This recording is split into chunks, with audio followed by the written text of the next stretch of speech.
mempersembahkan serial Sandiwara Radio Misteri Mak Rompang. Misteri Mak Rompang. Misteri Mak Rompang.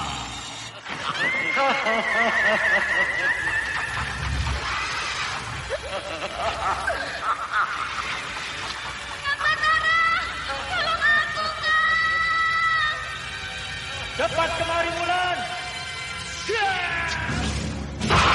Mak Rompang. Kisah bangkitnya kembali setiap 200 tahun.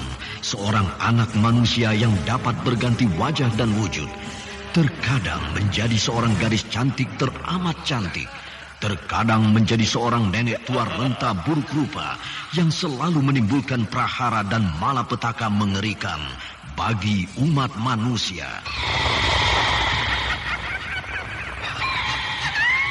Bahaya, ini ketangan bahaya. Sudah, cepat tinggalkan tempat ini. Tunggu Kamira, aku mau menutup warung dulu. Jangan pikirkan warungmu, pikirkan nyawamu. Hei, menjauh.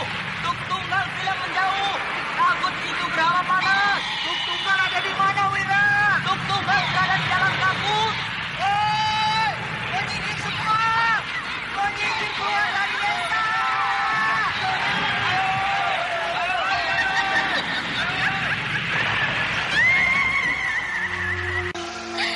Kang Batara bicara sungguh-sungguh.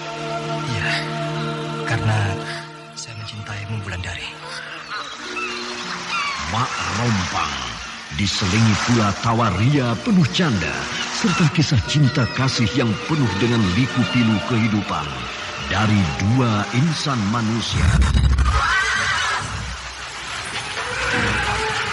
Awas di belakangmu, Wulandari.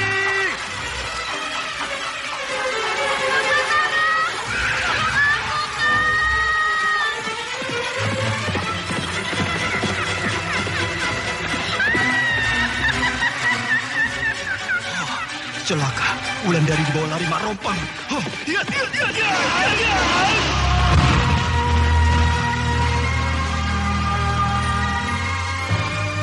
Didukung artis-artis terkenal Ferry Fadli, Yvonne Rose, Anna Sambayon, dan sederet bintang-bintang terkenal lainnya.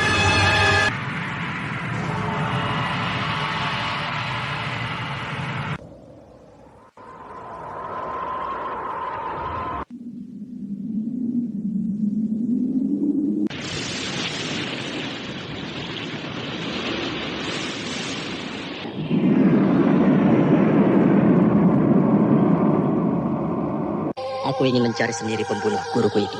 Tapi Kanjeng, kami mohon supaya Kanjeng tetap berada di dusun Panggalo ini.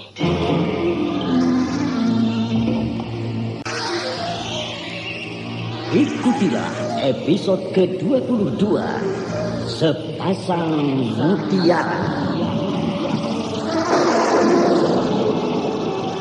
Naskah karya Asmadi Syafa, teknik dan montase Iman Adyaswara. Dengan sutradara Denny Denhas. Pada kisah yang lalu diceritakan, Gandini sampai di bekas rumahnya di desa Mentirin. Tetapi apa yang dia cari tidak bisa ditemuinya. Karena Anindya sudah sejak siang tadi meninggalkan Anda sekarang rumah masih itu. mendengarkan Hal itu bisa Sandiwara diketahui Radio di oleh channel Gandini dari Memori akhir rumah 80. yang tiba-tiba hadir di rumah tersebut. Ketika Gandini akan meninggalkan rumah itu, tiba-tiba dia berhadapan dengan Raden Wangsadirja yang juga datang malam itu bersama sepasukan prajurit kerajaan Dharmasraya. Melihat kehadiran Raden Wangsa, Gandini kembali menjadi curiga. Bahkan Gandini menjadi sinis terhadap Raden Wangsa. Ketika Gandini dan para pengawalnya meninggalkan tempat itu, Raden Wangsadirja bersama dengan pasukannya masuk ke dalam rumah bekas kediaman Gandini. Bahkan Raden Wangsa dengan bergegas memasuki kamar tempat Anindya dia temui. Namun apa yang dialami oleh Raden Wangsa sama dengan Gandini. Raden Wangsa tidak menemukan apa-apa kecuali kegelapan di dalam kamar yang sepi itu. Ki Awuk, apa yang Ki Awuk ketahui tentang keadaan pasukan Dharmasraya yang mengacau Penggalo? Malam nanti, pasukan pengacau itu akan mengadakan pengacauan lagi di ibu kota ini, Kanjeng Gusti. Jadi kita perlu waspada. Dari mana Ki Awuk tahu? Dari seseorang yang bisa dipercaya, Kanjeng Gusti. Apakah orang yang Ki Awuk percaya itu tahu di mana tempat persembunyian mereka di sekitar kerajaan Panggalo ini? Tidak tahu, Kanjeng Gusti. Tetapi kalau pusat kekuatan mereka Tentu di kerajaan Dharmasraya, Kanjeng Gusti. Tapi kalau di sekitar kerajaan Panggalo ini, tentu saya tidak tahu, Kanjeng Gusti. Apakah Ki Awuk tahu siapa yang menggerakkan pasukan ini di dalam keraton Dharmasraya? Saya tidak begitu tahu, Kanjeng Gusti. Tapi dari kabar angin yang saya dengar, bahwa yang menggerakkan pasukan Dharmasraya untuk mengacau di dalam ibu kota Panggalo ini adalah anak Senopati Dharmasraya. Raden Wangsadirja maksud Ki Awuk? Betul, Kanjeng Gusti. Kalau begitu, akan aku kirim utusan ke kerajaan Dharmasraya untuk menyampaikan rasa ketidaksenangan kita terhadap Dharmasraya. Karena kita sudah memberikan upeti, tapi mereka tetap merampok kita. Menurut saya juga begitu, Kanjeng Gusti. Bahkan sebaiknya kita tidak mengirimkan lagi upeti ke sana, supaya mereka tahu bahwa kita tidak bisa diperlakukan sewenang-wenang seperti ini. Jalan pikiranmu bagus sekali, Ki Awuk. Aku setuju. Terima kasih, Kanjeng Gusti Batara. Ki Padatu, saya Kanjeng Gusti Batara, siapkan seorang utusan untuk menghadap Prabu Dharmasraya guna menyampaikan keberatan kita atas perlakuan mereka. Siaga, Kanjeng Gusti. Nanti malam siapkan pasukan yang kuat untuk menghadang pasukan Dharmasraya yang mencoba masuk ke dalam ibu kota kerajaan Panggalo ini. Siaga, Kanjeng Gusti. Apa tanggapan Batara tentang cerita yang Ki Awuk sampaikan? Tampaknya Batara menahan marah, sehingga dia akan mengirim utusan ke kerajaan Dharmasraya. Bahkan nanti malam, dia akan menyiagakan pasukan menjaga ibu kota Panggalo dari serbuan pasukan Dharmasraya. Ternyata mudah betul menipu Batara, Ki Awuk. Begitulah Ki Sabrang. Kalau seorang raja seperti itu, bagaimana negeri Panggalo yang pimpinnya di masa mendatang? Kalau begitu, malam ini kau akan tetap menggerakkan anak buahmu untuk masuk ke ibu kota Panggalo, Ki Jabrik. Ki Sabrang, jangan menyuruh aku dan anak buahku untuk mati konyol. Bukan begitu yang dimaksud oleh Ki Sabrang. Kita tetap mengerahkan anak buah kita untuk mengganggu mereka. Tapi kita tidak akan masuk ke dalam ibu kota Panggalo. Dan kalau sampai kita tidak mengerahkan anak buah kita, maka Batara akan tahu siapa sebenarnya yang mengacau ibu kota Panggalo. Aku tidak mengerti apa yang kalian maksudkan. Begini, kita tetap mengirim prajurit kita ke ibu kota Panggalo. Tapi kita tidak akan masuk ke dalam. Kita hanya berputar-putar saja di luar tembok kota. Sehingga mereka percaya bahwa malam ini memang ada yang akan mencoba melakukan perampokan di ibu kota Panggalo. Nah, hanya tidak berani masuk karena ibu kota Panggalo dijaga ketat oleh mereka. Oh iya. Aku mengerti sekarang. Nah, lalu esok pagi kita harus mengirim pengintai untuk membayangi utusan Panggalo yang dikirimkan ke kerajaan Dharmasraya. Iya, betul itu. Bagaimana Ki Padatu? Apakah ada tanda-tanda dari pasukan mereka? Belum ada, Kanjeng Gusti. Sudah hampir tengah malam. Kalau sampai mereka tidak datang, maka sudah bisa dipastikan bahwa memang Ki Awuklah yang mengatur semua ini. Cerita tentang pasukan tentang kerajaan Dharmasraya hanyalah cerita yang dikarang oleh Ki Awuk. Kanjeng Gusti Batara, sudah tampak samar-samar gerakan dari pasukan musuh mendekati luar tembok ibu kota Panggalo. Dari sebelah mana mereka? Mereka bergerak dari sebelah timur. Mari kita lihat ke sana. Siaga, Kanjeng Gusti. Ki Padatu, tetap bersiaga di sini. Biar aku yang melihat keadaan di sebelah timur gerbang kota. Siaga, Kanjeng Gusti. Berapa orang yang berjaga di sebelah timur, prajurit? Sekitar 50 prajurit, Kanjeng. Cukup. Dengan cepat Batara berjalan menuju pintu gerbang timur ibu kota kerajaan Panggalo. Lalu setelah sampai di tepi pintu timur, Batara naik ke atas benteng kota. Sedangkan di belakang Batara tampak prajurit pengintai tadi mengikuti dengan cekatan. Setelah berdiri di atas benteng kota, samar-samar di kejauhan tampak gerakan pasukan Ki Jabrik yang menyamar menjadi pasukan Dharmasraya. Batara mengamati dengan seksama gerakan pasukan yang sedang mendekati benteng kota itu. Akan tetapi, Batara tidak memberikan aba-aba kepada pasukannya untuk menyambut kedatangan pasukan lawan itu. Karena pasukan yang datang itu tidak berani mendobrak pintu kota. Mereka hanya berkeliling-keliling mengitari benteng. Dan setelah hari menjelang fajar, maka pasukan itu kembali menjauh dari tembok kota, lalu menghilang di kerindangan pohon-pohon di kejauhan. Sudah kalian lihat gerakan pasukan tadi? Sudah, Kanjeng Gusti. Bagaimana menurut kalian? Pasukan itu tidak terlatih, Kanjeng Gusti. Cara mereka mendekati tembok benteng seperti kelompok perampok. Bukan cara-cara yang lazim dilakukan oleh pasukan terlatih. Bagaimana yang lain? Sama, Kanjeng Gusti. Kalian cerdik. Sehingga kalian tahu apakah yang datang itu pasukan terlatih, ataukah hanya sekelompok perampok yang tidak mengerti aturan peperangan. Dan apa yang harus kami lakukan sekarang, Kanjeng Gusti? Apakah kami keluar untuk mengejar mereka? Biar saja. Mereka tidak akan berani naik ke atas benteng ini. Kalau mereka naik, maka hancurkan mereka. Siaga, Kanjeng Gusti. Kisabrang, Batara langsung memimpin pasukan Panggalo itu. Itu menandakan bahwa dia takut pada kerajaan Dharmasraya. Bagaimana? Apakah sudah cukup kita mengganggu mereka? Sebaiknya kita tunggu sebentar lagi, supaya mereka merasa semakin takut. Hari sudah semakin pagi. Nanti mereka akan keluar mengejar kita. Aku ingin tahu berhadapan dengan Batara. Bahkan aku ingin mengalahkannya. Dan kalau dia kalah, maka akulah yang akan menjadi raja di Panggalo itu, Ki Awuk. Hal itu masih jauh, Jabrik. Jangan pikirkan hal itu dulu. Apakah aku salah? Kalau aku bisa mengalahkan Batara, maka aku yang menjadi raja di sana. Tidak salah, tidak salah. Hanya untuk mengalahkan Batara itu sangat sulit. Karena dia itu sangat sakti. Apa yang dikatakan oleh Ki Awuk itu betul, Jabrik. Nanti kita pikirkan bagaimana melumpuhkan Batara. Sekarang kita harus kembali ke tempat persembunyian kita. Hari sebentar lagi pagi. Suatu saat nanti kalian akan menyaksikan bagaimana aku mengalahkan Batara. Dan aku akan duduk di singgasana kerajaan Panggalo. Sudahlah, Jabrik. Ayo, perintahkan anak buahmu untuk segera mundur. Ya. Apakah Ki Awuk sudah hadir pagi ini? Belum, Kanjeng Gusti. Apakah sudah dicari ke rumahnya? Sudah, Kanjeng Gusti Batara. Tapi istrinya mengatakan bahwa sejak kemarin sore Ki Awuk belum pulang. Aku bertambah yakin kalau Ki Awuk terlibat dalam pemberontakan ini. Saya juga begitu, Kanjeng Gusti. Mari, kita berpura-pura tidak tahu atas semua kejadian ini. Kita tetap melakukan apa yang telah didengar oleh Ki Awuk. Kita akan tetap mengirimkan utusan ke kerajaan Dharmasraya. Walau utusan itu sebenarnya tidak akan sampai di kerajaan itu. Mohon petunjuk, Kanjeng Gusti. Siapakah pagi ini yang akan dikirim sebagai utusan? Karena utusan ini bukanlah utusan yang sesungguhnya. Hanya utusan untuk mengelabui Ki Awuk dan orang-orangnya. Maka aku tugaskan Kalagana. Karena dia sangat terampil untuk melakukan hal ini. Siaga, Kanjeng Gusti. Kebetulan Kalagana hadir di sini. Kau aku perintahkan untuk mengemban tugas ini, Kalagana. Siaga, Kanjeng Gusti. Nah, kau harus berpura-pura menjadi utusan kerajaan Panggalo.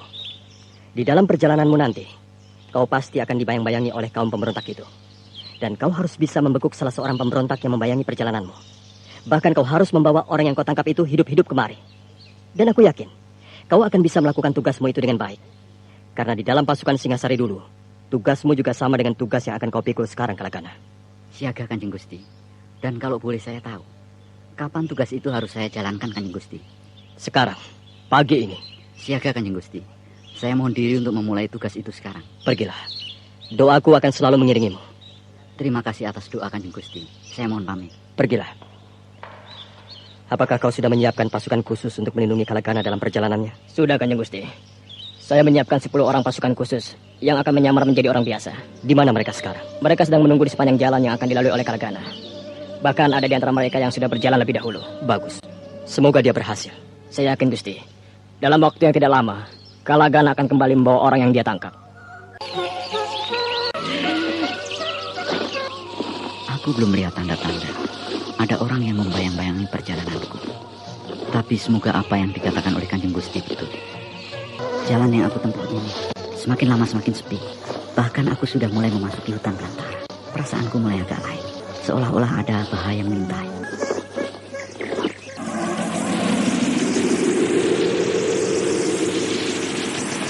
Bahwa Ki Sabrang, Ki Awuk dan Ki Jabrik mencoba mempermainkan Batara dengan cara mengganggu ketentraman kerajaan Panggalo. Mereka selalu mengaku dari pasukan Dharmasraya bila mereka selesai melakukan perampokan. Hal itu membuat Batara sangat marah. Namun Batara ingin menjebak pelakunya. Karena Batara yakin bahwa orang-orang yang mengacau di dalam kerajaan Panggalo bukanlah pasukan Dharmasraya, melainkan orang-orang yang tidak suka kepada dirinya. Pagi itu Batara seolah-olah mengirim utusan ke kerajaan Dharmasraya. Padahal hanya untuk mengetahui bagaimana reaksi orang-orang yang sedang tidak suka kepada kerajaan Panggalo itu. Hari sudah semakin siang. Hutan yang aku lalui semakin lebat. Tapi aku merasakan ada sepasang mata sedang mengawasi aku. Anda sekarang masih mendengarkan Sandiwara Radio di channel Memori 80. Mengawasi aku. Dia masih mengikuti aku. Akan aku perdayai dia.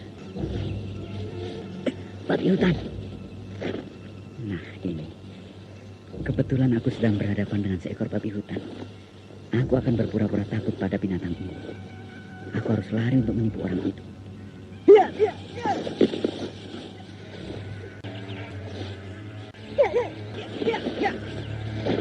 Hilang orang yang aku awasi itu.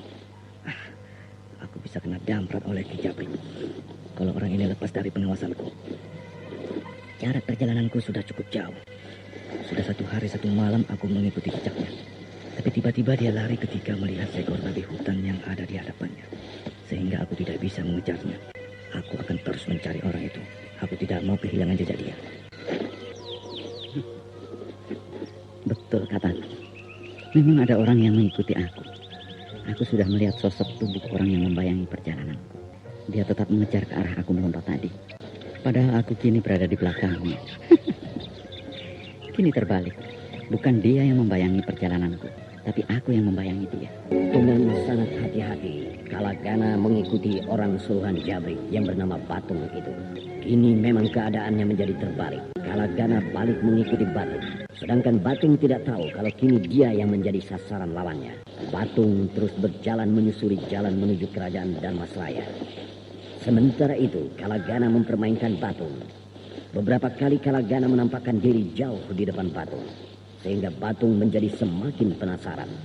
Dan tidak terasa bahwa Batung sudah jauh menyimpang dari jalan yang sebenarnya. Jalan menuju kerajaan Dharmasraya. Batung sudah jauh masuk ke dalam jebakan Kalagana. Sementara hari sudah mulai senja.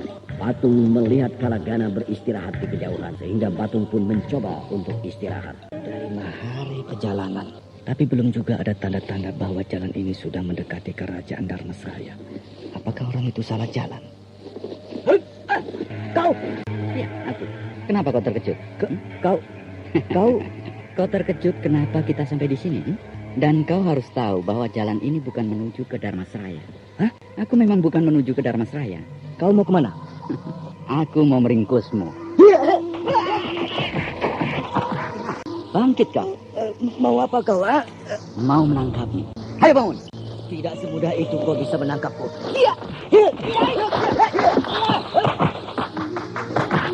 Perkelahian mulai terjadi di antara keduanya, Kalagana dan Batung. Serangan datang silih berganti. Keduanya tampak sama-sama tangguh, sama-sama perkasa, sehingga sulit menentukan siapa yang akan keluar sebagai pemenang. Siapa yang akan meringkus siapa. Tendangan yang datang silih berganti. Pukulan demi pukulan juga menyambar-nyambar, bagai 2 orang yang sedang bertukar pukulan. Tampaknya Ki Jabrik telah mengirim seorang perampok yang tangguh untuk meladeni utusan kerajaan Panggalo yang berasal dari pasukan khusus. Bahkan dahulu, Kalagana adalah seorang prajurit Singosari yang sangat terlatih. Ketika sebuah pukulan pendek dilepaskan oleh Batung, pukulan itu disambar oleh kibasan tangan kanan Kalagana, sehingga Batung terhuyung ke belakang. Dan di saat yang bersamaan, Kalagana melompat tinggi dan melepaskan sebuah tendangan lurus ke arah dada Batung, sehingga Batung tersungkur ke tanah. Kalagana memburu Batung, namun dengan cepat Batung mencabut keris yang terselip di pinggangnya, sehingga Kalagana mengurungkan niat untuk menyerbu. Dengan cepat Batung melompat bangun dan meneruskan niatnya menyerang Kalagana dengan keris yang digenggam di tangan kanan. Serbuan Batung sudah diduga oleh Kalagana, sehingga dengan cepat Kalagana menghindar ketika ujung keris menyambar ke dadanya. Ketika Batung menarik serangannya yang menerpa tempat kosong, maka Kalagana pun dengan cepat melepaskan tendangan ke arah pergelangan tangan kanan Batung yang memegang keris. Tendangan itu tepat mengenai sasaran, sehingga keris yang digenggam Batung terlepas. Batung terkesima. Maka di saat itulah sebuah pukulan keras menghantam dagu Batung. Batung terhuyung lalu jatuh dan pingsan seketika. Dan ternyata kini terbukti sudah bahwa Kalagana dari pasukan khusus yang dimiliki oleh kerajaan Panggalo lebih tangguh dibanding Batung yang sehari-hari hanyalah seorang perampok. Dengan cepat Kalagana mengikat kaki dan tangan Batung. Lalu tidak lama beberapa orang pasukan khusus kerajaan Panggalo yang sejak tadi mengikuti perkelahian itu dari jarak jauh datang membantu Kalagana menggotong Batung. Mereka menempatkan Batung dalam sebuah usungan, lalu dibawa cepat kembali ke arah kerajaan Panggalo. Sudah 2 minggu Batung pergi membayangi utusan Panggalo, tapi belum juga ada tanda-tanda bahwa Batung akan kembali kemari. Seharusnya kan dia sudah kembali kemari untuk melaporkan apa yang dia lihat selama membayangi utusan Panggalo itu, Ki Awu. Pasti telah terjadi sesuatu terhadap dirinya, Ki Sabrang. Aku rasa tidak begitu, Ki Awok. Tapi ya sebaiknya kita tunggu berita dari Jabrik. Mungkin dia sudah menemukan anak buahnya itu. Iya. Seharusnya Jabrik bukan mengirim 1 orang pengintai. Tapi harus beberapa orang untuk menjaga segala kemungkinan. Dan aku heran, Ki Sabrang malah mengiyakan pendapat Jabrik. Sehingga kita hanya mengirim 1 orang pengintai. Ya, aku rasa Jabrik sudah memilih anak buah yang tangguh. Karena aku juga tahu bahwa Batong bukanlah orang biasa. Dia mempunyai ilmu yang tinggi. Bahkan di dalam perkelahian selama perampokan, aku lihat Batong memang sangat luar biasa. Itu sebabnya aku tidak meragukan ketangguhannya, Ki Awok. Ki Sabrang terlampau menganggap enteng pasukan Panggalo. Ki Sabrang belum melihat bagaimana kehebatan pasukan khusus yang dimiliki kerajaan Panggalo. Bahkan pasukan khusus itu adalah bekas pasukan khusus Singasari yang sangat terlatih. Sehingga lawan manapun yang menghadapi mereka jarang bisa melumpuhkan mereka. Bahkan justru mereka yang bisa melumpuhkan lawan-lawan yang mereka hadapi. Apalagi kini pasukan khusus itu dilatih langsung oleh Batara. Sehingga kehebatan mereka bertambah menakjubkan. Ki Awok masih terpengaruh pada kehebatan Panggalo. Padahal Panggalo yang dipimpin Batara itu tidak ada artinya. Anda sekarang masih mendengarkan Sandiwara Radio di channel Memori 80. Kerisku yang bernama si Buntung ini. Bila Batara melihat kerisku ini, jangankan melihat, mencium baunya saja Batara akan ketakutan. Bulu kuduknya akan berdiri karena dia sudah tahu betul keampuhan keris pusakaku ini. Nah, bagaimana menurutmu, Ki Awok? Apa yang tercium olehmu dari kerisku ini? Iya, bau anyir darah, Ki Sabrang. Nah, bau anyir darah itu dikarenakan kerisku ini sudah banyak makan korban prajurit Singasari. Ketika pertempuran antara Singasari dan Dharmasraya berlangsung, aku berpihak kepada Dharmasraya. Batara pun begitu. Walau akhirnya Batara menyeberang ke pihak Singasari karena dia merasa takut pada Singasari. Jadi kau tidak usah menakut-nakuti aku dengan kehebatan prajurit-prajurit Singasari itu. Mereka akan berhadapan dengan kerisku ini nanti. Iya, aku juga pernah mendengar cerita tentang hal itu dari Batara. Tentang kehebatan kerisku ini kan? Bukan. Tetapi kenapa Batara menyeberang ke Singasari? Apa ceritanya? Ya, berbeda dengan apa yang Ki Sabrang ceritakan tadi. Itu kan cerita yang dikarangnya sendiri. Tapi yang pasti, Batara itu adalah seorang pengkhianat. Itu sebabnya aku tidak suka pada dia. Kalau pengkhianat, memang sudah dari dulu aku merasakannya, Ki Sabrang. Dulu dia itu seorang perwira kerajaan Dharmasraya dari desa Mentilin. Ketika kerajaan Dharmasraya perang dengan Singasari, dia mati-matian membela Dharmasraya. Tapi ketika Dharmasraya sudah takluk pada Singasari, dia berpihak pada Singasari. Bahkan dia mendapat kedudukan bagus di dalam pasukan Singasari. Lalu ketika Singasari hancur, kini dia mendirikan kerajaan Panggalo di bekas desa leluhurku. Bahkan kini, aku disingkirkannya begitu saja. Bukankah dia itu pengkhianat? Dia berkhianat pada Dharmasraya, lalu berkhianat pada Singasari, dan terakhir berkhianat terhadap penduduk Panggalo. Betul sekali apa yang kau katakan itu, Ki Awok. Nanti tiba saatnya kita merebut kerajaan Panggalo itu dari tangannya. Kau tidak usah khawatir, tidak usah cemas. Dan kalau Panggalo itu sudah kita rebut, maka akan aku atur kerajaan itu menjadi kerajaan yang aman dan makmur. Kau akan aku beri kedudukan sebagai mangku bumi. Iya. Itu terserah Ki Sabrang saja. Jadi kau setuju kalau aku yang memerintah kerajaan Panggalo itu nanti, Ki Awok? Iya. Tentu saja aku setuju, Ki Sabrang. Bagus. Karena Ki Sabrang adalah seorang yang arif dan banyak mengerti tentang seluk-beluk mengatur sebuah kerajaan. Tapi yang aku khawatirkan adalah tentang Ki Jabrik. Dia tampak sangat berminat menjadi raja di Panggalo, sehingga Ki Sabrang akan mendapat saingan dari dia. Itu tidak usah kau risaukan, Ki Awok. Akan kita singkirkan dia nanti bila kita berhasil merebut Panggalo dari tangan Batara. Iya, sebaiknya memang begitu, Ki. Sembah saya untuk Kanjeng Gusti Batara. Sembahmu aku terima, Kalagana. Gusti, saya membawa seorang tawanan ke hadapan Kanjeng Gusti. Dia duduk dengan tangan terikat di sebelah sana, Kanjeng Gusti. Suruh dia maju kemari. Siaga, Kanjeng Gusti. Hei, maju kamu. Haturkan sembah ke hadapan Kanjeng Gusti. Ayo lakukan. Saya mengaturkan sembah ke hadapan Kanjeng Gusti. Siapa namamu? Saya bernama Batung, Kanjeng Gusti. Kau dari mana? Dari kerajaan Darmasraya. Betul? Betul, Kanjeng Gusti. Kalau melihat pakaian yang kau kenakan ini, kau memang berasal dari Darmasraya. Bahkan kau adalah seorang prajurit Darmasraya. Betul, Kanjeng Gusti. Apa kerjamu sampai kau tertangkap oleh pasukanku? Saya kebetulan mendapat tugas dari Kanjeng Senapati untuk mengawasi setiap orang yang menuju ke Darmasraya, Kanjeng Gusti. Jadi kau seorang prajurit sandi? Betul, Kanjeng Gusti. Sudah berapa lama kau bertugas sebagai prajurit sandi di Darmasraya? Sejak Darmasraya berperang dengan Singasari. Bagus. Pengalaman perangmu tentu sudah sangat banyak. Siapa nama komandan pasukan sandi kerajaan Darmasraya semasa perang dengan Singasari?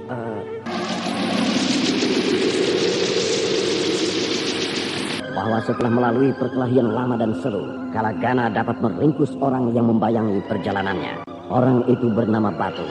Lalu orang itu dibawa oleh Kalagana menghadap Batara di dalam keraton Panggalo. Sementara itu Ki Sabrang dan Ki Awuk sangat gelisah karena tidak ada berita dari Batung. Apalagi sudah 2 minggu Batung mereka suruh membayangi utusan yang dikirim oleh Panggalo tersebut. Bahkan Ki Jabrik sampai-sampai harus pergi untuk menyusul anak buahnya itu. Ayo jawab, siapa nama komandan pasukan sandi kerajaan Panggalo? Namanya Randu Gunting? Iya Kanjeng Gusti, namanya Randu Gunting. Tidak ada komandan pasukan sandi kerajaan Darmasraya yang bernama Randu Gunting. Bukan Randu Gunting, Kanjeng Gusti. Lalu siapa? Namanya Randu Gintung. Betul? Iya. Yang saya ingat nama depan komandan saya itu Randu. Maaf Kanjeng Gusti, saya sudah tidak begitu ingat nama belakangnya. Karena kejadian itu sudah lama sekali, Gusti. Aku bekas seorang perwira kerajaan Darmasraya. Aku tahu betul bahwa tidak ada nama komandan pasukan sandi kerajaan Darmasraya yang bermula dengan nama Randu. Sebenarnya kau siapa Kisana? Dari mana asalmu? Dan apa tugasmu membayangi orang utusanku ini? Ayo jawab! Saya betul-betul berasal dari Darmasraya, Kanjeng Gusti. Saya... Pengawal! Gantung orang ini di alun-alun. Ampun Kanjeng Gusti, jangan gantung saya. Saya akan bicara sesungguhnya. Kalau kau masih belum mau mengaku, maka tidak ada ampun lagi untukmu. Siapa kau sebenarnya? Saya dari kelompok perampok harimau Kumbang, Gusti. Siapa nama pimpinan? Jadi kalian yang selama ini mengacau ibu kota kerajaan Panggalo ini? Betul Kanjeng Gusti Batara. Hukuman bagi orang yang mengganggu keamanan kerajaan Panggalo adalah hukuman gantung. Ampunilah saya Kanjeng Gusti. Saya melakukan hal itu hanya karena perintah Kanjeng Gusti.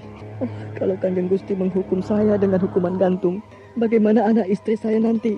Siapa yang akan memberimakan mereka, Gusti? Ampunilah saya Kanjeng Gusti. Berilah keringanan hukuman pada saya. Baik. Kau akan aku bebaskan dari hukuman gantung. Kalau kau bersedia menunjukkan di mana tempat persembunyian kelompok kalian. Terima kasih atas keringanan hukuman yang telah Kanjeng Gusti berikan pada saya. Dan saya bersedia menunjukkan kepada Kanjeng Gusti di mana kelompok kami itu bersembunyi. Besok pagi kau harus menunjukkan kepada kami di mana tempat persembunyian kalian. Iya, baik Kanjeng Gusti. Bagaimana Ki Awuk? Belum kembali juga dia? Belum. Mungkin Batung salah jalan. Aku rasa Batung dalam kesulitan. Bahkan aku merasa Batung dalam bahaya. Kemana saja kau mencarinya, Jabrik? Sudah sampai ke depan perbatasan ibu kota Darmasraya. Tapi tidak ada tanda-tanda bahwa Batung melewati daerah itu. Dari mana kau tahu? Aku bertanya kepada setiap orang yang aku jumpai. Tidak ada satupun dari mereka yang melihat Batung. Aneh juga ya. Batung hilang bagaikan ditelan bumi. Ki Sabrang, aku yakin Batung tertangkap oleh mereka. Oleh siapa? Oleh pasukan khusus kerajaan Panggalo. Aku tidak percaya. Aku lebih suka menduga kalau Batung tertangkap oleh pasukan kerajaan Darmasraya ketika Batung mendekati tapal batas kerajaan Darmasraya. Karena dia memakai seragam prajurit Darmasraya. Tidak mungkin Ki Sabrang. Batung sudah aku perintahkan untuk mengganti bajunya dengan pakaian orang biasa. Bila dia mulai mendekati tapal batas kerajaan Darmasraya. Aku yakin Batung telah tertangkap oleh orang-orang Panggalo. Ada yang datang. Betul, ada orang datang. Oh iya, gerakannya cepat sekali. Ini pertanda yang datang itu adalah orang yang berilmu tinggi. Jangan-jangan yang datang itu orang-orang Panggal. Mungkin juga. Ayo, kita bersiap-siap menghadapi mereka. Hei, kenapa kalian menghunus senjata? Wah, engkau rupanya Nindya. Aku kira siapa yang datang kemari. Hampir saja senjataku ini merobek kulitmu yang halus itu. Dari mana saja kau Anindya? Sudah hampir 2 purnama kau hilang dari kami. Saya baru saja kembali dari pengembaraan. Oh, Dan 2 hari yang lalu saya melihat salah seorang dari anak buah Ki Jabrik ditangkap oleh prajurit Panggalo. Saya tidak tahu siapa namanya, tapi saya tahu betul bahwa dia anak buah Ki Jabrik. Di mukanya ada tanda bekas luka senjata tajam. Batung. Iya, Batung. Betul bukan dugaanku, Ki Sabrang. Batung pasti tertangkap oleh pasukan khusus kerajaan Panggalo. Lalu kemana Batung mereka bawa? Aku mengikuti Batung dari jarak jauh. Dan aku tahu, Batung dihadapkan pada Kakang Batara di dalam keraton. Bahkan Batung besok pagi akan menunjukkan tempat persembunyian kita ini kepada Batara. Wah, celaka. Batung pasti mengaku siapa sebenarnya. Batung pasti bicara tentang kita semua. Tentang aku, Ki Sabrang, dan kau Jabrik. Batung hanya mengaku bahwa dia adalah kelompok perampok Harimau Kumbang. Jadi, Batung tidak bicara tentang aku? Tidak. tidak bicara tentang kami di sini, Anindya? Anindya, kau tahu dari mana? Ketika Batung ditanya oleh Kakang Batara, saya berada di atas atap keraton Panggalo, sehingga saya jelas mendengar dan melihat apa yang terjadi. Ternyata ilmumu hebat juga, Anindya. Sekarang jangan bicara hebat atau tidak, tapi kita harus pikirkan bagaimana supaya Batung tidak dapat menunjukkan tempat kita ini. Jalan satu-satunya, aku harus bunuh Batung. Itu jalan yang paling baik. Keesokan harinya, tampaklah iring-iringan pasukan Panggalo keluar dari pintu barat ibu kota kerajaan. Di depan sekali, terlihat Batung menunggang kuda dengan tangan diikat. Sedangkan 100 penunggang kuda di belakang Batung adalah pasukan Panggalo. Di antara pasukan berkuda itu, terdapat Batara dan Padatu. Mereka tampaknya tidak main-main, karena mereka keluar dengan perlengkapan perang. Mereka bersiap untuk menumpas kelompok perampok Harimau Kumbang yang selama ini telah meresahkan penduduk ibu kota kerajaan itu. Penduduk Panggalo yang berpapasan dengan rombongan pasukan itu segera melakukan penghormatan terhadap Batara, raja mereka.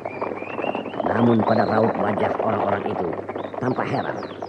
Ada apa dan siapa penunggang kuda yang diikat tangannya itu? Iring-iringan pasukan berkuda itu sudah jauh meninggalkan ibu kota. Sementara jalan yang ditempuh mulai sunyi. Semak belukar yang semula terdapat di sisi kiri dan kanan jalan berganti dengan pohon-pohon yang tinggi. Bahkan semakin lama, pohon-pohon itu semakin rapat. Kini mereka memasuki hutan belantara. Suasana semakin mencekam.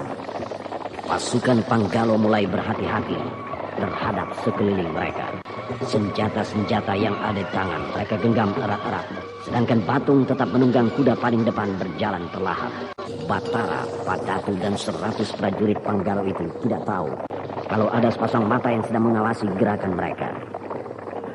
Ketika rombongan pasukan itu sudah mendekati hutan yang rindang dan gelap karena daun-daun pohon tidak tertembus matahari, maka pemilik sepasang mata itu bersiap dengan busur dan alat panah. Sepasang matanya yang bagai mata elang mengintip mangsa itu tajam sekali memperhatikan Batung. Dia sedang memperkirakan jarak jangkauan anak panahnya. Dan ketika jangkauan yang diperkirakan sudah dapat, maka dia mulai memasang anak panah Anda pada busurnya. sekarang masih mendengarkan Lalu Sandiwara dia tarik Radio busur di itu channel kuat Memori sekali. 80. Sedangkan mata anak panah mengarah pada dada kiri Batung. Suasana semakin sunyi. Hutan semakin terasa dingin. Tidak satupun binatang hutan yang berbunyi. Seolah-olah satwa hutan itu tahu apa yang akan terjadi. Derap 100 ekor kuda berjalan perlahan-lahan. Lalu di kesunyian hutan di pagi itu, terdengar angin sambaran anak panah yang dilepas dari busurnya. Anak panah itu meluncur bagaikan kilat, dengan tepat menancap pada dada kiri Batung. Batung terhentak dan terbeliak. Darah segar menyembur dari lukanya. Batung terhempas ke tanah. Anak panah itu tepat menembus jantungnya. Kuda yang ditumpangi 100 prajurit Panggalo meringkik dan tersentak. Prajurit-prajurit Panggalo dengan cepat melompat dari kuda. Mata mereka liar melihat sekeliling. Akan tetapi tidak satupun ada tanda-tanda dari mana anak panah itu dilepaskan. Sehingga mereka merasa heran. Perlahan-lahan Batara dan Padatu turun dari kuda. Lalu keduanya menuju pada tubuh Batung yang tergeletak di tanah. Dia tewas, Kanjeng Gusti. Anak panah itu tepat mengenai sasaran di dada kirinya. Yang melepas anak panah itu pasti seorang yang ahli. Cabut anak panah itu dari dadanya, Ki Padatu. Siaga, Kanjeng Gusti. Apa ada tanda-tanda tertera pada anak panah itu, Ki Padatu? Tidak ada, Kanjeng Gusti. Berarti ada orang yang tahu rencana ini, Ki Padatu. Sehingga dia membunuh Batung sebelum sampai ke tempat persembunyian mereka. Betul, Kanjeng Gusti. Pasti ada orang mereka yang hadir di dalam keraton ketika Kanjeng Gusti memutuskan untuk melakukan hal ini. Mari kita kembali. Siaga, Kanjeng Gusti. Semua kembali.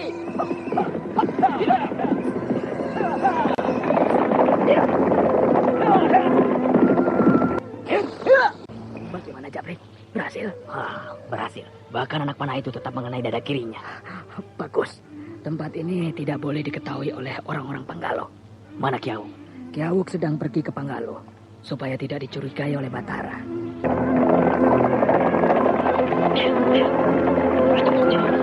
Di pintu gerbang kota telah berdiri Ki Awuk menyambut kedatangan kita. Aku sudah melihatnya, Padatu. Sebaiknya kita berpura-pura tidak tahu tentang keterlibatan dia dengan kelompok harimau kumbang itu. Siaga, Kanjeng Gusti.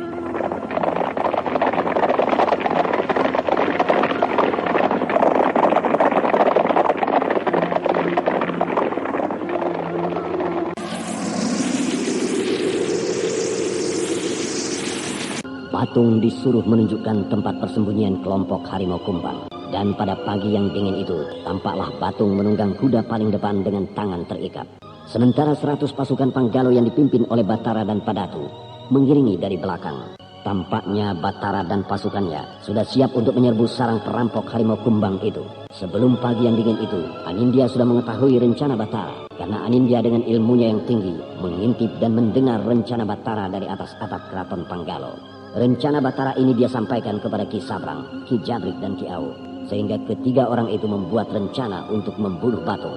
Maka di pagi yang dingin itu, ketika Batara dan pasukannya sedang mengiringi Batung dari jarak yang tidak begitu jauh, ketika rombongan itu sudah sampai pada hutan yang sepi dan lebat, maka tiba-tiba sebuah anak panah yang dilepaskan oleh Ki Jabrik dari atas pohon yang tinggi, tepat mengenai sasaran. Batung roboh seketika tanpa sempat menunjukkan di mana tempat persembunyian mereka. Batara sangat terkejut dengan kejadian itu. Batara namun demikian tidak berani meneruskan perjalanan karena ia takut kalau dia dan pasukannya terjebak dalam serangan mendadak dari musuh yang tidak diketahui di mana mereka berada. Lalu Batara memerintahkan seluruh pasukannya untuk kembali ke ibu kota Panggalo. Kau lihat debu mengepul di kejauhan itu, Perwira? Lihat, Depok. Seorang penunggang kuda sedang menuju kemari. Pasti penunggang kuda itu prajurit sandi kita. Betul, Depok. Penunggang kuda itu adalah prajurit sandi kita.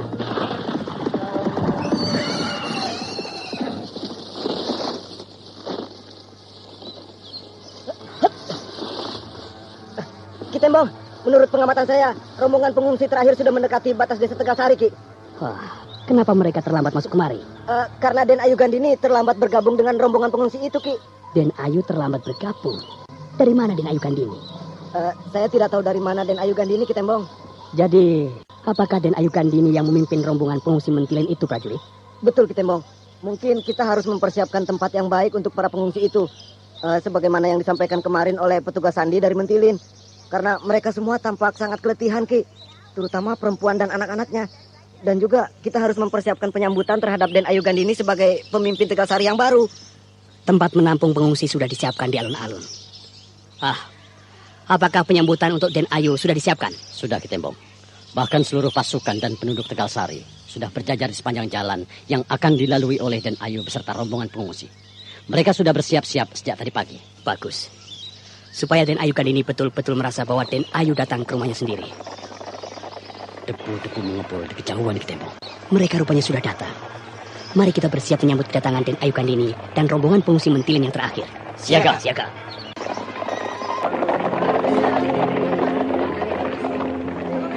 Rombongan pengungsi Mentilin telah terlambat lagi beberapa hari. Karena Ki Wista tidak berani memimpin rombongan sebanyak itu. Ki Wista masih bergantung kepada Gandini. Walau sudah diberi wewenang oleh anak perempuan Ki Rekso itu. sehingga Ki Wista dan rombongan kembali menunggu Gandini datang dari Mentilin. Sementara perempuan dan anak-anak banyak yang sudah sangat kelelahan. Lalu ketika Gandini dan beberapa orang pengawalnya datang, barulah rombongan meneruskan perjalanan mereka. Iring-iringan pedati dan gerobak pengungsi berjalan beringsut-ingsut, karena kerbau-kerbau penarik pedati pun tampak sudah kelelahan. Setelah beberapa hari perjalanan, maka rombongan tersebut memasuki desa Tegalsari. Di sepanjang jalan Tegalsari, rombongan disambut oleh seluruh penduduk Tegalsari. Mereka memberi hormat kepada Gandini sebagai pimpinan Tegalsari yang baru. Penyambutan besar-besaran itu atas permintaan Gandini, karena perempuan yang berkulit sawo matang itu memang gila pangkat, gila hormat, gila kedudukan. Sehingga ketika sepanjang jalan yang dia lalui, penduduk memberi hormat, maka tampak bagaimana angkuhnya Gandini di atas kuda hitamnya yang besar dan kuat. Sementara wajah-wajah pengungsi Mentilin yang berada di atas pedati tampak kusut dan keletihan. Ketika sudah sampai di alun-alun, seluruh rombongan dipersilakan beristirahat.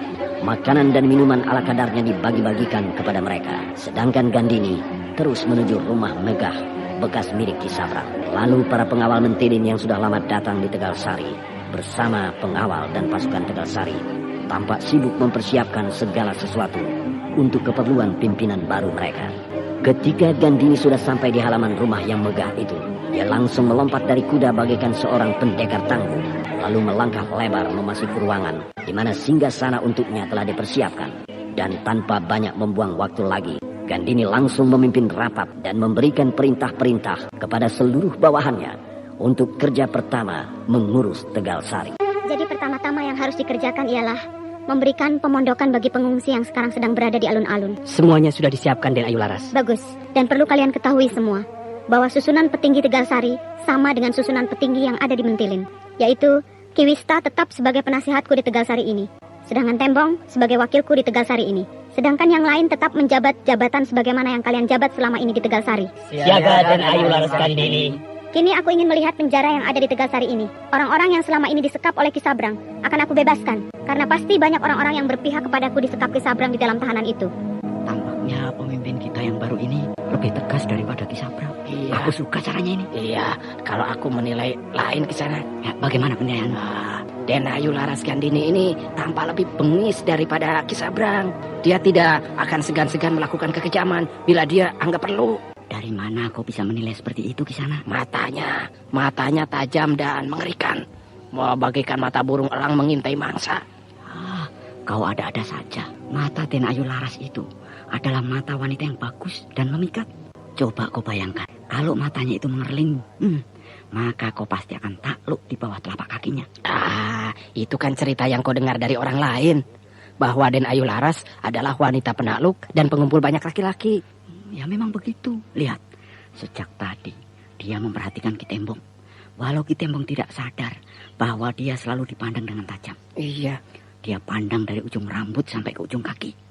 Seolah-olah Den Ayu akan menelan seluruh tubuh Ki Tembong.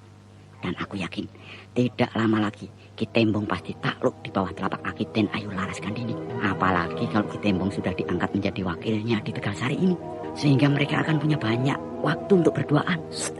Den Ayu memperhatikan kita. Ki Tembong, mana di antara yang hadir ini pemimpin penjara Tegalsari? Maaf Den Ayu, pimpinan penjara Tegalsari sedang tidak ada di sini. Dia sedang berada di penjara. Oh, begitu.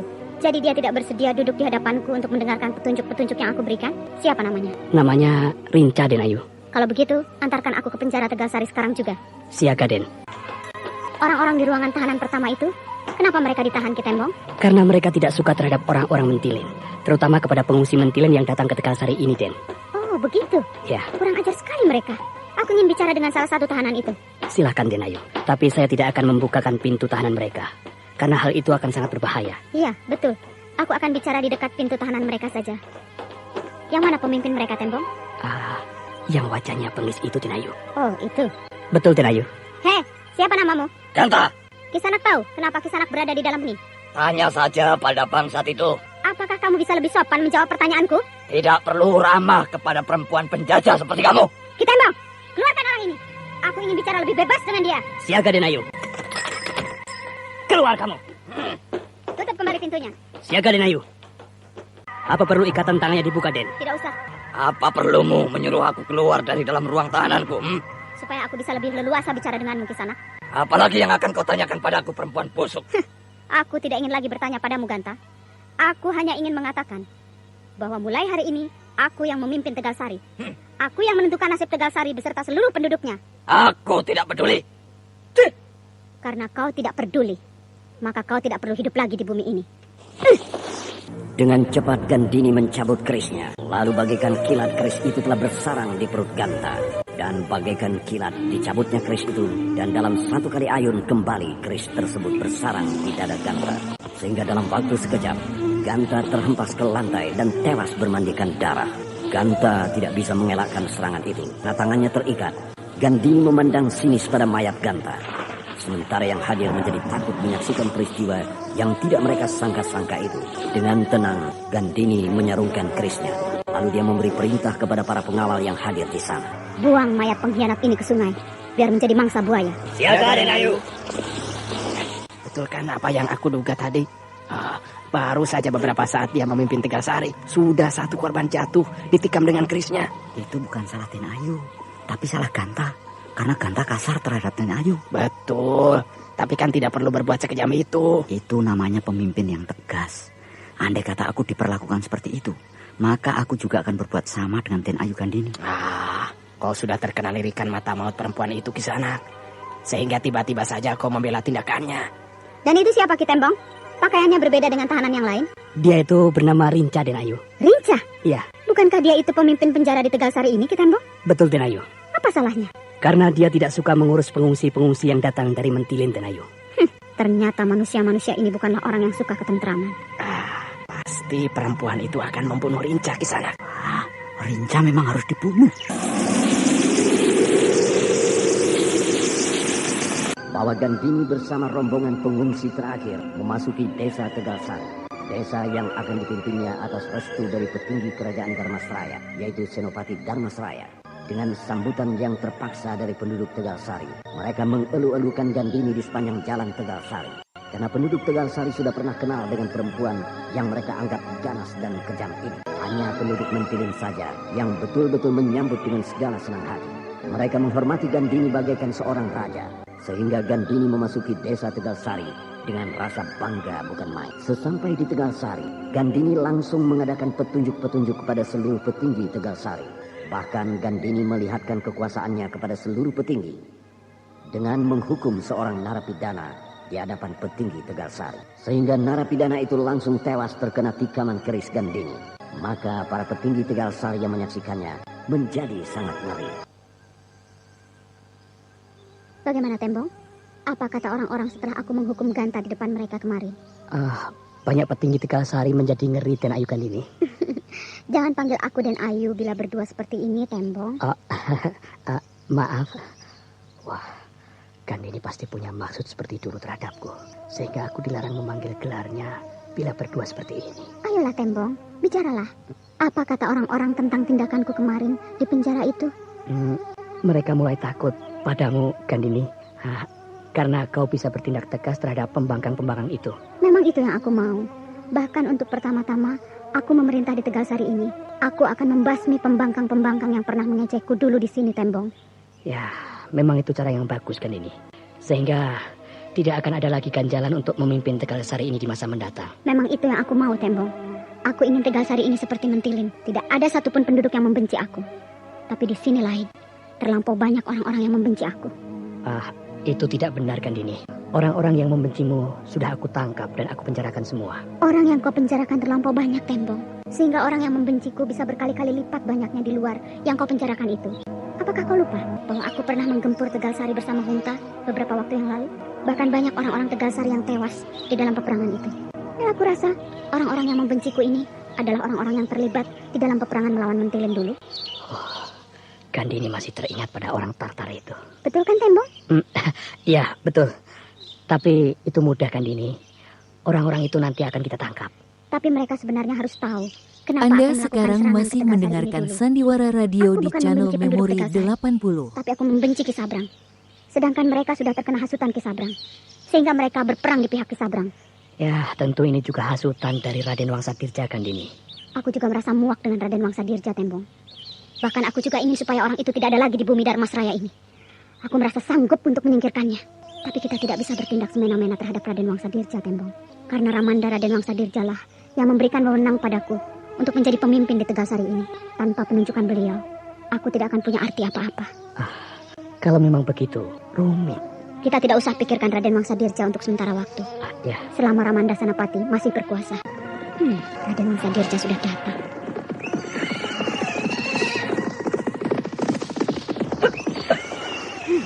Raden Wangsadirja begitu sombong turun dari kudanya. Dia menganggap Tegalsari ini miliknya. Den Ayu, Raden Wangsadirja datang bersama dengan pasukannya. Sudah aku lihat dari balik pintu kamar ini, Ki Wista. Lalu apa yang harus kita lakukan, Den Ayu? Ki Wista tidak usah bingung. Kita tunggu saja apa mau Raden Wangsadirja datang kemari. Baik, Den Ayu. Kemana dia, Ki Wista? Entahlah, Den Ayu. Kenapa dia tidak kemari?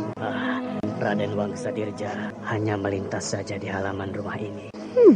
Dia ke rumah di ujung sana?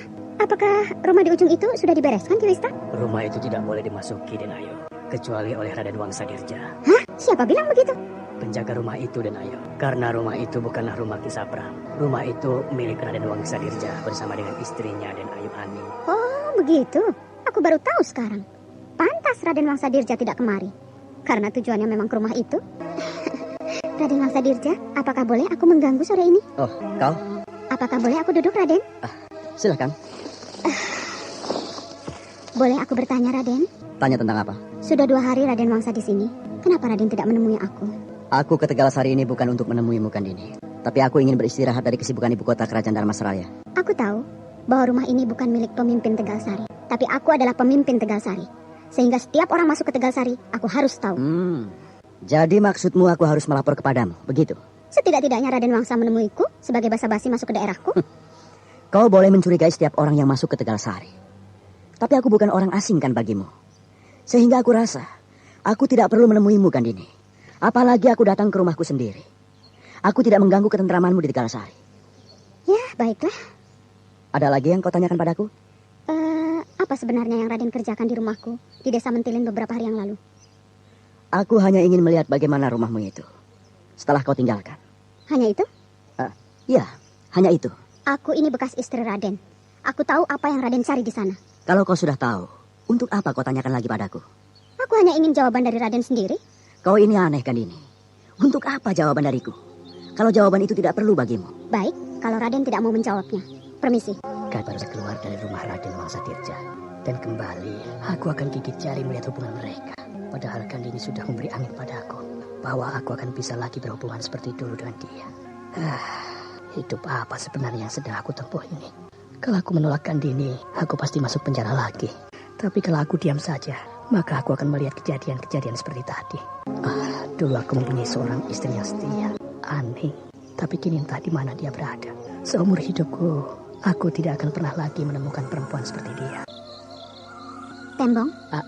Iya, Den Ayu. Mulai lagi kau memanggil aku dengan sebutan itu? Kenapa, Tembong? Kenapa kau selalu memanggil aku dengan gelarku? Bukankah malam ini kita sedang berdua? Tidak ada orang yang melihat kita? Maaf, Den Ayu. Den Ayu Laras Kandini adalah petinggi Tegalsari ini. Sedangkan saya hanyalah seorang bawahan, Den Ayu. Alangkah tidak sopannya kalau saya selalu menyebut nama Den Ayu tanpa menyebut gelar Den Ayu. Walau kita hanya berdua seperti malam ini. Bukankah sudah aku katakan sejak aku datang ke Tegalsari ini, Tembong? Kalau kita berdua seperti ini, kau tidak usah berbasa-basi memanggil namaku. Maaf, Den Ayu. Kedudukan Den Ayu sangat tinggi di mata penduduk Tegalsari ini. Den Ayu adalah seorang bangsawan kerajaan Dharmasraya. Sehingga saya tidak berani gegabah berhadapan dengan Den Ayu.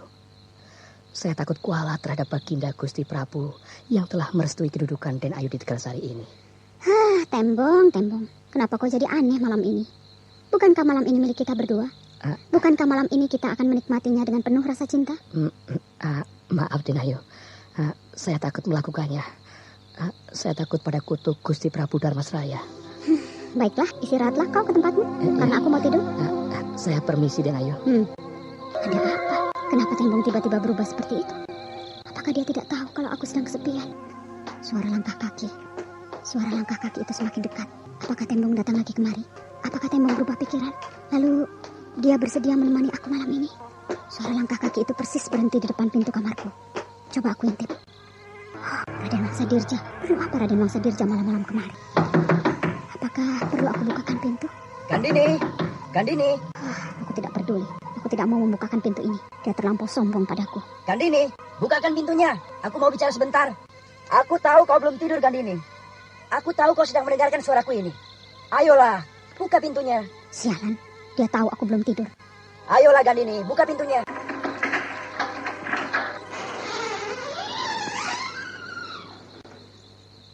Ada apa, Raden? Ternyata kau belum tidur, bukan? Ya, aku belum tidur. Boleh aku masuk? Silakan.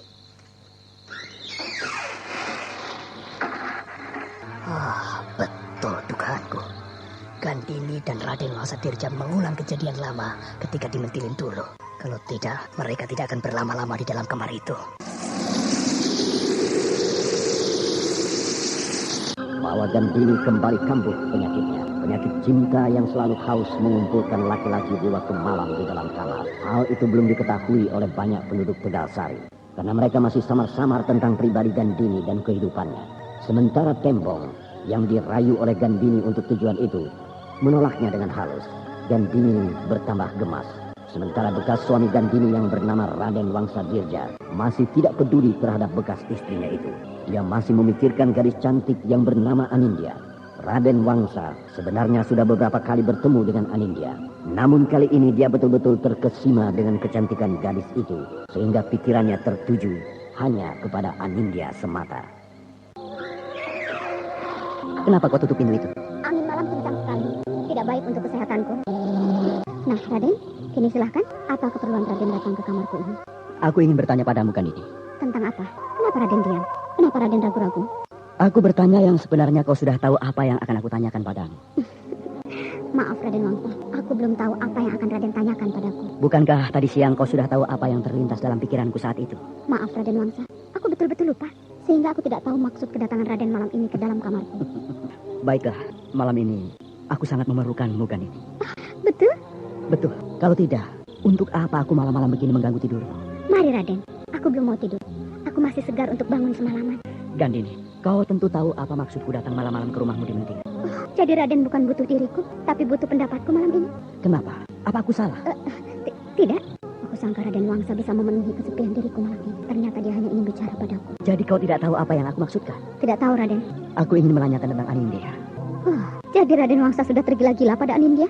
Gandini, sudah lama aku tidak memikirkan untuk menikah lagi. Tapi ketika aku melihat kecantikan gadis itu, maka aku betul-betul jatuh cinta pada dia. Sialan, darahku terasa bergejolak cepat mendengar ungkapan bekas suamiku ini. Apakah aku merasa cemburu? Apakah kau tahu di mana Anindya sekarang berada? Apakah Raden baru sekali itu bertemu dengan Anindya? Tidak, aku sudah beberapa kali bertemu dengan dia. Tapi baru kali inilah terfikir olehku bahwa aku butuh seorang istri. Karena sebentar lagi aku akan menggantikan kedudukan Ramanda Senapati. Kalau sampai Anindya yang mendampingi Raden Wangsa sebagai istri seorang senapati, tentu dia sangat beruntung. Bahkan dia akan memandang aku dengan sinis. Dia akan memandang aku dengan pandangan menghina kelak. Itu tidak boleh terjadi. Aku harus bicara tentang keburukan Anindya kepada Raden Wangsa Dirja. Kenapa kau diam? Apa kau tidak mau membantuku? Bukankah kau seorang pemimpin di Tegalsari? Sehingga tugasmu membantu setiap orang yang meminta bantuan padamu. Aku tidak tahu di mana perempuan itu sekarang berada. Karena sejak kejadian itu, dia berusaha menghilang. Bahkan malam itu, aku kembali ke Mentilin untuk membuat perhitungan dengan dia. Tapi sayang, dia sudah tidak ada di dalam rumah itu. Kau rupanya begitu dendam pada Anindya. Aku sangat menyesal menceritakan bahwa aku bertemu dengan Anindya di Mentilin. Anindya bukanlah perempuan yang baik dijadikan pendamping hidup, Raden. Karena Anindya sudah tidak suci lagi. Dia sudah berkencan dengan laki-laki yang bernama Adirapa. Padahal Adirapa adalah kekasihku, Raden. Kurang ajar. Di mana laki-laki itu? Raden tidak usah bingung, karena Anindya sangat mencintai Adirapa. Tidak boleh. Adirapa harus menjauhi Anindya. Aku harus bertemu dengan laki-laki itu. Anindya merebut laki-laki itu dari tanganku. Anindya sudah tidak suci lagi, Raden. Aku tidak peduli. Aku harus mendapatkan Anindya. Adirapa harus menyingkir dari samping Anindya. Bahkan kalau perlu, Adirapa harus lenyap dari muka bumi ini. Raden tidak usah repot-repot untuk melaksanakan niat Raden itu. Karena Adirapa sudah aku kirim ke alam baka. Betulkah itu, Gandini? Kalau Raden tidak percaya, tanyakan saja pada Ki Wisnu. Atau pada Anindya. Kalau Raden sempat bertemu dengan dia. Bagus, bagus. Kau betul-betul seorang pemimpin yang hebat. Dan kini katakan padaku, di mana Anindya berada. Kalau aku tahu, tidak usah aku mencari Anindya malam itu ke Mentilin. Jadi betul-betul kau tidak tahu kemana Anindya? Apakah aku tampak berbohong oleh Raden Wangsa? Aku percaya. Permisi.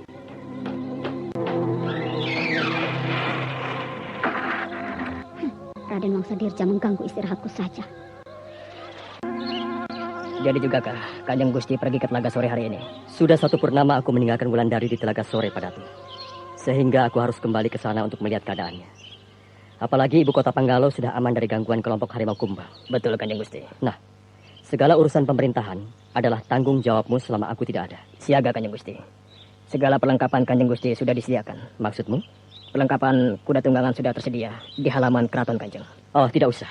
Aku akan berangkat dengan menunggang harimau putih saja. Tapi Kanjeng Gusti, harimau putih tunggangan Kanjeng belum juga tampak. Sehingga saya menyediakan kuda tunggangan yang biasa Kanjeng Gusti pakai. Itu dia harimau putih tungganganku.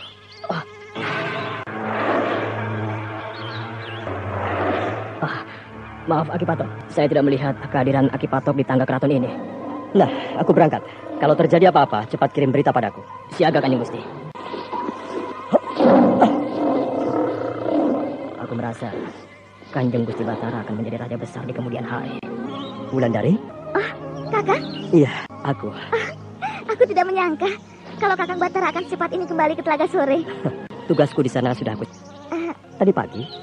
Kakang Batara pasti bisa secepat itu sampai kemari. Wulan, Aki Patok tahu bahwa aku akan kemari. Sehingga dia sudah berdiri di tangga keraton Panggalo tadi siang. Pantas. Sudah di pagi dan di Telaga Sore. Mana Aki Patok, Kakang? Dia tidak mau masuk. Dia hanya sampai di tepi pagar gaib Telaga Sore. Aki Patok ternyata orang tua yang tahu diri. Dia tidak mau mengganggu pertemuan kita ini, Kakang. Sehingga dia hanya sampai di batas pagar gaib saja. Iya, Aki Patok adalah orang tua yang baik. Tampak segar sekali sore ini, Wulan. Apakah kau sudah merasa sembuh? Berkat doa Kakang, aku berhasil melakukan semedi tanpa terganggu sedikit pun. Oh, syukurlah. Kakang, apakah Kakang rindu padaku? Aku rindu sekali padamu, Wulan. Sehingga aku sudah tidak sabar untuk sampai lagi kemari. Dan kau, Wulan? Aku rindu sekali, Kakang. Sehingga hampir aku pergi menyusul Kakang ke Panggalo. Ternyata kita sama-sama rindu, Wulan. Kakang, apakah Kakang mau kita duduk di tepi telaga ini? Mau? Kenapa? Karena aku ingin menceritakan sesuatu pada Kakang. Jadi ceritamu harus didengar dengan duduk di tepi telaga ini? Supaya Kakang mendengarnya dengan segala kebahagiaan. Mari kita duduk di tepi telaga sore ini. Apakah Kakang sekarang mau mendengarkan ceritaku? Aku sudah siap mendengarkan ceritamu, Wulan. Aku mempunyai pengalaman aneh selama Kakang tinggalkan. Ceritakanlah. Dalam semediku, aku mendapat suatu hal yang luar biasa. Di dalam semediku, aku bertemu dengan Nini Jatisuli. Hah? Nini Jatisuli? Betul, Kakang. Aneh. Kau bisa bertemu dengan Nini Jatisuli? Iya, betul. Jarang Nini Jatisuli menampakkan dirinya kepada orang lain, Wulan. Ya, aku adalah orang yang beruntung, Kakang. Itu sebabnya aku ingin cepat-cepat bertemu dengan Kakang Batara, supaya aku bisa menceritakan tentang kejadian ini. Apakah Nini Jatisuli datang padamu untuk mengatakan di mana kitab Dua Mustika sekarang berada? Tidak, Kakang. Nini tidak menceritakan tentang hal itu. Jadi Nini Jatisuli tidak menceritakan tentang kitab itu? Sayang sekali. Hanya Nini berpesan supaya sepasang mutiara yang kita temukan itu baik-baik. Bahkan mutiara itu harus aku simpan satu, dan Kakang Batara menyimpan yang sebutir lagi. Hanya itu? Iya, hanya itu. Baiklah, mana mutiara yang harus aku simpan itu, Wulan? Ini, Kakang. Sudah aku letakkan di dalam kantong kain kecil ini. Terima kasih. Di dalam kantong ini mutiara itu kan? Iya, Kakang. Kantong kecil ini indah sekali warnanya. Semoga Nini Jatisuli senang melihat sepasang mutiara ini. Kita simpan di tempat yang aman. Semoga, Kakang.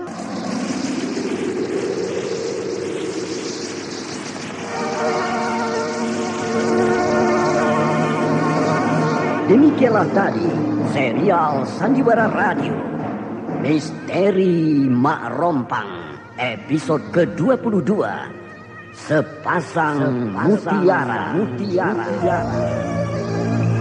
Dipersembahkan oleh Denhas Adia Suara, bekerja sama dengan PT Sinar Effendi Murni, produsen tablet obat kuat Aladina, obat terlambat bulan Menpas Kapsul, tablet obat kuat dan pegal linu Duta Rema, dan jamu godok Cap Gorilla. Terima kasih atas perhatian Anda. Sampai jumpa.